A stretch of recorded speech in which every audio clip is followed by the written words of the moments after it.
नमस्कार दोस्तों, मैं इनके आप सभी का एक बार फिर से स्वागत करता हूं। लास्ट लेक्चर में हमने गुर्जर प्रतिहार को डिस्कस किया था। आज हमारा जो टॉपिक है वो है अजमेर के चौहान। केवल अजमेर के चौहान की हम बात नहीं करेंगे, चौहान वंश कंप्लीट रूप से डिस्कस करेंगे, चाहे वो रणथंभौर हो, जालोर के चौहान हो। हमारे सिलेबस में जो चौहान से संबंधित जितने भी पॉइंट लिखे हैं वो सारे इसी एक वीडियो में हम डिस्कस करेंगे। तो अच्छे से पूरा वीडियो देखिएगा, मेहनत लगती है। मैं वही चीज़ें लेके आता हूँ जो वास्तव में हमारे लास्ट टाइम के लिए इम्पोर्टेंट हो सकती हैं। अब देखिए, अजमेर के चौहान की हम बात करें तो सबसे पहले हमारे जहन में होने चाहिए जानकारी के स्रोत। अब इनमें से कोई भी जो ग्रंथ है वो सीधा आपके एग्जाम में पूछा जा सकता है, किसके द्वारा लिखा गया है। जैसे आपका पृथ्वीराज रासो ग्रंथ है, तो इसमें भी अजमेर के चौहान के जिक्र मिलता है। तो ये किसके द्वारा लिखा है? चंद्रप्रदाय के द्वारा लिखा है। ये आपके एग्ज़ाम में पूछा जा सकता है। हमीर रासो यदि आपके एग्ज़ाम में पूछे तो किसका लिखेंगे आप? सारंगधर। या यदि ऑप्शन में जोधराज हो तो भी बिल्कुल सही रहेगा। बीसल देव रासो तो नरपति नाला का है। पृथ्वीराज विजय ये किसका है? जयानक का है। देखिए, ये सब ने याद कर रखे हैं। एक बार हम रिकॉल कर रहे हैं कि लास्ट टाइम हम थोड़ा सा दिमाग में चीज़ें रहें, ताकि सब ने ये चीज़ें पढ़ रखी हैं। अब ललित विग्रह राज है तो ये किसका है? ये आपका सोमदेव का है। कानड़ दे प्रबंध किसका है? तो पद्मनाथ का है। इसके अलावा इधर देखें तो हमीर महाकाव्य ये किसका? आपका नयन चंद सूरी का है। हमीर हट किसका है? देखो, हटी कौन थे? चंद्रशेखर थे, तो चंद्रशेखर। हरी किली नाटक ये आपका विग्रहराज चतुर्थ का है। खजाइन उल फतुह तारीख अल्लाह ये किसका? आपका अमीर खुसरो का है। बिजोलिया शिलालेख जिसमें आपका जो चौहान है उसको वत्स को ब्राह्मण बताया है, ये आपके लिए इंपॉर्टेंट है बिजोलिया शिलालेख। तो इसमें भी आपके चौहानों की उत्पत्ति के बारे में लिखा है गुणभद्र के द्वारा। हर्षनाथ प्रशस्ति जो चौहानों के बारे में जिक्र करती है, ये गुहक के द्वारा रचित है। तो ये मोटे मोटे जो सबसे ज़्यादा महत्वपूर्ण है वो मैंने आपके सामने रखे हैं। एक बार हल्की सी इनकी रीडिंग आप ज़रूर लगा लीजिएगा।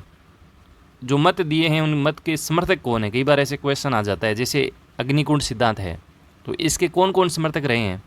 तो एक तो देखो पृथ्वीराज रासो चंद्रप्रदाय के द्वारा जो लिखा गया है वो अग्निकुंड सिद्धांत की बात करता है। मोहनोत नैन्सी इनके समर्थक हैं। सूर्यमल मिश्रण इनके समर्थक हैं। इसके अलावा देखो सूर्यवंशी मानने वाले कौन है? तो गौरी शंकर ओझा, ये इंपॉर्टेंट है, याद रखिएगा। गौरी शंकर ओझा, GH ओझा आपको लिखा हुआ मिलेगा। ब्राह्मण वशीय ये भी आपका इंपॉर्टेंट है। ब्राह्मण वशीय बताने वाले कौन है? तो बिजोलिया शिलालेख इसकी उत्पत्ति के उल्लेख की चर्चा करता है। गोपीनाथ शर्मा है, दशरथ शर्मा है, आपका कायम खानी रासो है। ये आपके सारे ब्राह्मण वशीय को उत्तर बताते हैं। विदेशी मानने वाले तो विदेशी वाले कौन है? आपके कर्नल जेम्स टोडी हो सकते हैं विदेश वाले। तो ये आपके थोड़े से जो मतों के समर्थक हैं वो मैंने हाईलाइट किए हैं। अब जैसे हमने गुर्जर प्रतिहार की 26 शाखाओं का जिक्र मैंने आपको बताया था कि मोहनोत नैन्सी ने 26 शाखाओं का जिक्र किया था, वैसे ही देखिए चौहान वंश की प्रमुख शाखाएं कौन कौन सी हैं। तो इसमें देखो मोस्टली जो शाखाएं हैं वो हम जिक्र करें तो एक तो देखो सांबर जिसको हम शाकंभरी कहते हैं, एक है आपका नाडोल जो आपका पाली में पड़ता है, एक आपका जालोर, जबालीपुर, अजमेर, सिरोही के चौहान, रणथंभौर के चौहान, बूंदी के चौहान। अब देखो इनमें जो बूंदी वाला है और एक आपका सिरोही वाला है, एक आपका नाडोल वाला है, इनके तो जो संस्थापक है वही आपको याद रखने हैं। इनके अलावा इनमें कोई मोस्ट इंपॉर्टेंट बात नहीं बनती। जैसे नाडोल है तो नाडोल का आप याद रखोगे लक्ष्मण, नाडोल का आप क्या याद रखोगे? लक्ष्मण। सिरोही का क्या हो जाएगा? लुम्बा। संस्थापक कौन है? लुम्बा, सिरोही का लुम्बा।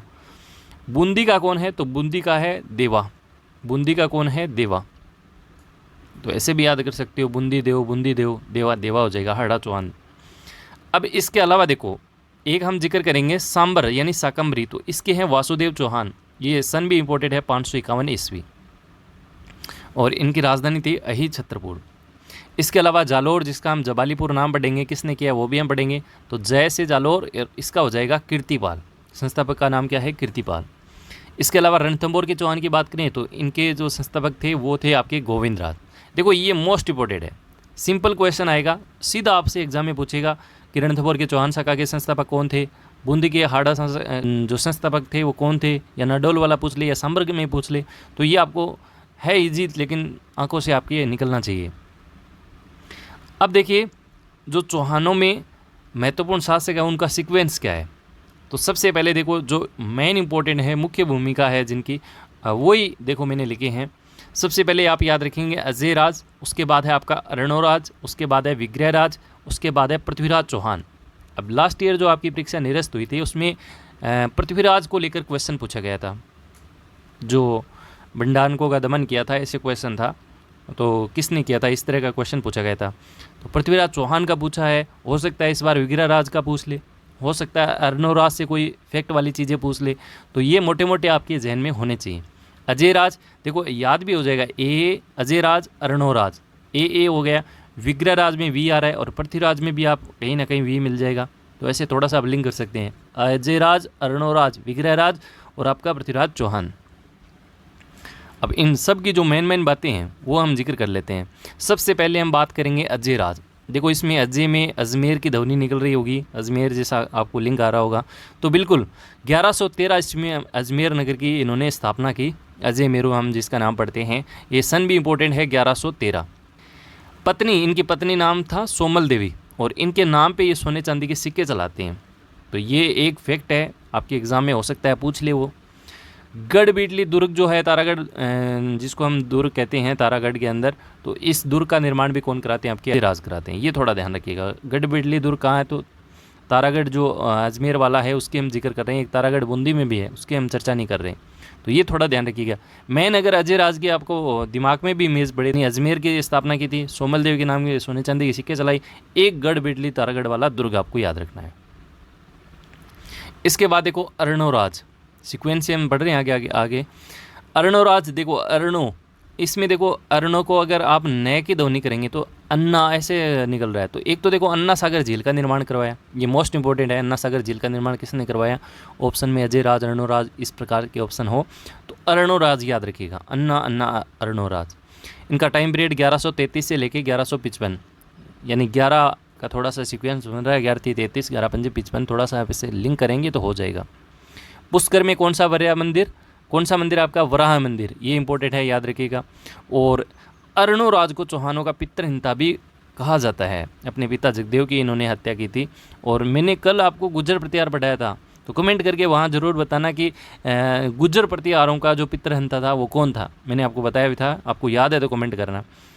इसके बाद देखो अगला, देखो एक बार फिर से बता देता हूँ, अर्णोराज के बारे में भी 3 बातें याद रखोगे, अन्ना सागर झील, वराह मंदिर और चौहानों का पितृहिंता। बस इस बार जो प्रश्न आएगा मेरे ख्याल से यहीं से ही बनेगा, विग्रहराज चतुर्थ के बारे में, जिसको हम बीसलदेव चौहान के नाम से भी जानते हैं। ये मोस्ट इंपॉर्टेंट है। देखो सबसे पहला प्रश्न आपके एग्जाम में ये बनेगा, चौहानों का जो स्वर्ण काल है वो किसके समय का है, तो विग्रहराज चतुर्थ का। दिल्ली के तोमर राजाओं को हराकर दिल्ली पर अधिकार करने वाला ये कौन था, प्रथम चौहान था। इसके अलावा देखो बीसलदेव नाम है इनका, तो बीसलपुर बांध बनाएंगे, टोंक में इनकी स्थापना की थी बीसलदेव। सीधा आपके एग्जाम में क्वेश्चन आ सकता है कि बीसलपुर बांध का निर्माण किसने कराया, तो बीसलदेव ऑप्शन में ना हो तो विग्रहराज मिलेगा। तो आप थोड़ा सा ध्यान रखिएगा। इनकी उपाधि देखो, ये इंपॉर्टेंट है, कवि बांधव की उपाधि जयानक भट्ट ने ये दी थी, तो ये बड़ी इंपॉर्टेंट उपाधि है विग्रहराज चतुर्थ की, कवि बांधव की।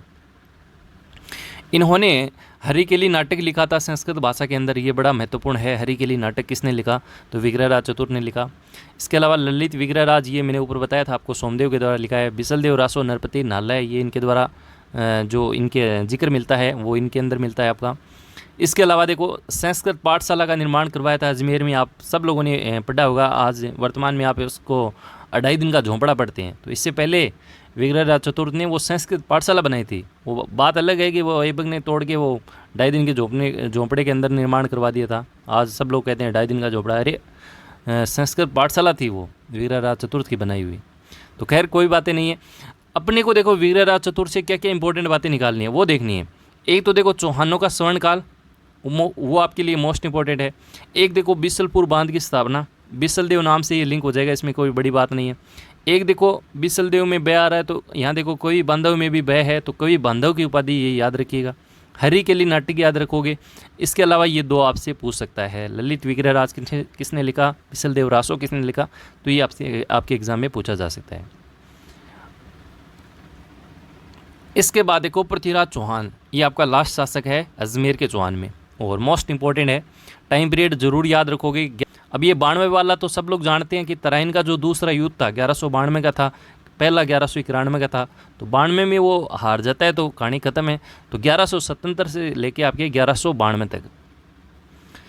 तो देखो अजमेर कि चौहान वंश का अंतिम क्या था, ये प्रतापी शासक था, बड़ा महान शासक था पृथ्वीराज चौहान। सब लोग इसके चर्चे से वाकिफ़ हैं। इनकी जो उपाधि है वो देखो दल पुंगल इनकी उपाधि है, राय पिथौरा इनकी उपाधि है, ये बड़ी महत्वपूर्ण है। दल पुंगल और राय पिथौरा ये आपके एग्जाम में पूछी जा सकती हैं। देखो कवि बांधव की उपाधि ऊपर हमने पढ़ी थी विग्रह राज चतुर्थ की, लेकिन दल पुंगल राय पिथौरा ये किसकी उपाधियाँ हैं, ये आपके पृथ्वीराज चौहान की उपाधियाँ हैं। इसके बाद देखो पृथ्वीराज चौहान के क्या क्या अभियान थे कि इनके विरुद्ध क्या क्या कार्य किया, तो इनकी हम चर्चा करें तो सबसे पहले देखो इन्होंने अपने चाचा भतीजा, कहते हैं ना कि पहले लड़ाई घर में ही होती है, उसको समेटा जाता है, तो नागार्जुन व बंडानको का दमन किया था। अब ये आपके एग्जाम में पूछा था, जो निरस्त हुई परीक्षा थी, सीधा प्रश्न था कि बंडानको का दमन ये जो अभियान है वो किस शासक ने चलाया था या किस शासक के समकालीन था, तो पृथ्वीराज चौहान का था। तो ये आपके सीधा ही प्रश्न था, कोई बड़ा खतरनाक वाला प्रश्न नहीं था। इसके बाद देखिएगा अजमेर से दिल्ली तक का राज्य इन्होंने विस्तार किया और दिल्ली में एक किले का निर्माण करवाते हैं, नाम है पिथौरागढ़, पिथौरागढ़, ये थोड़ा याद रखिएगा। एक और अभियान जिसका नाम था महोबा, महोबा के चंदेल शासकों पर इन्होंने विजय पाई थी, कब, 1182 में। अब देखो महोबा का युद्ध आपसे पूछेगा तो 1182 की डेट आपको याद रखनी है, ये बड़ी महत्वपूर्ण है। उस टाइम क्या था, चंदेल शासक कौन था, परमर्दी देव था, और उसको क्या किया था, हराया था। और इस युद्ध का नाम भी बोला जाता है तुमुल का युद्ध। चंदेल सेनापति इसमें कौन मारे गए थे, आल्ला और उद्दल मारे गए थे। ये देखो ये आल्ला और उद्दल बड़े वीर शासक थे, तभी इनका नाम लिया जाता है। हालांकि ये चंदेल सेनापति थे, फिर भी जो वीर शासक रहते हैं उनका कई बार आ जाता है नाम, तो याद रखिएगा। एक बार एग्जाम में पूछा भी हुआ है आल्ला और उद्दल, तो ज़रूरी नहीं कि आल्ला और उद्दल ऐसे पूछे कि वो किस के सेनापति थे, या ऐसा पूछ सकता है कि किस युद्ध में मारे गए, तो महोबा के युद्ध में मारे गए थे। कौन थे ऐसे भी पूछ सकता है, चंदेल के सेनापति थे, है ना। तो ये आप थोड़ा याद रखिएगा। तुमुल का युद्ध आपसे पूछ सकता है, 1182 की डेट इंपॉर्टेंट। देखो ये स्लाइड इंपॉर्टेंट है, ये 3 बातें वेरी इंपॉर्टेंट है, चाहे आपके याद आपके हैं या नहीं है वो मुझे नहीं पता। इसके बाद देखो ये नागौर वाला युद्ध, इसमें इच्छनी का थोड़ा सा रोल आता है, 1184 यानी 2 साल बाद। इसमें देखो दोनों बराबर की टक्कर थी, कोई रिजल्ट इसमें नहीं निकलता है। और ये किसके मध्य होता है, ये आपसे पूछ सकता है। पृथ्वीराज चौहान तो रहेंगे यहाँ पर, जो चालुक्य नरेश थे भीमदेव सेकंड गुजरात के, तो उनके मध्य होता है। और कारण क्या था, इच्छनी का विवाह, दोनों इच्छनी को पसंद करते थे। तो भाई किसी लड़के के लिए पहले के ज़माने में इस तरह के युद्ध हुआ करते थे, तो कोई बड़ी बात इसमें नहीं है। फिर भी आपको याद इतना रखना है कि इच्छनी से संबंधित कौन सा युद्ध था, तो नागौर का युद्ध था। किसके मध्य हुआ वो थोड़ा सा आप याद रख सकते हैं। बाकी नागौर का युद्ध 1184 का था, कोई रिजल्ट इसका नहीं निकला था।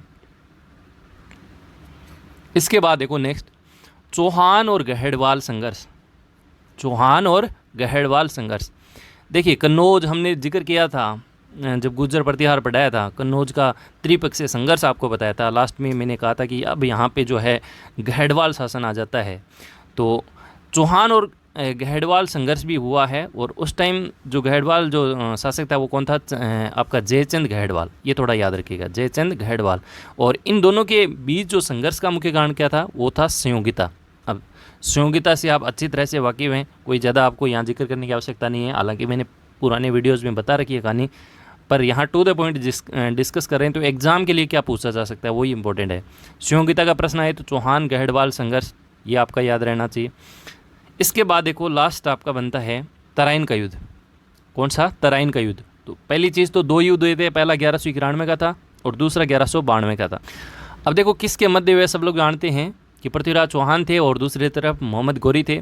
पहली बार विजय पृथ्वीराज चौहान की होती है, पहली बार विजय किसकी होती है, आपकी पृथ्वीराज चौहान की होती है। लेकिन यहाँ क्या करते हैं, मोहम्मद गौरी को एक प्रकार से जीवन दान दे देते हैं कि चल तू तो, वरना वो मारने को मार भी सकते थे, लेकिन वो दया भाव करके मोहम्मद गौरी को छोड़ देते हैं। और मोहम्मद गौरी इसी का फ़ायदा उठाता है, और जो दूसरा युद्ध होता है उसमें पृथ्वीराज चौहान जो है उनको हरा देते हैं। तो दूसरे में गौरी की विजय होती है। अब जो गौरी की विजय होगी तो पृथ्वीराज चौहान का मामला खत्म हो गया। लेकिन कुछ तथ्य देखिए यहाँ पे, ये मैंने लिखे हैं आप एग्ज़ाम की दृष्टि से, तो ये इंपॉर्टेंट नहीं है, फिर भी देखिएगा।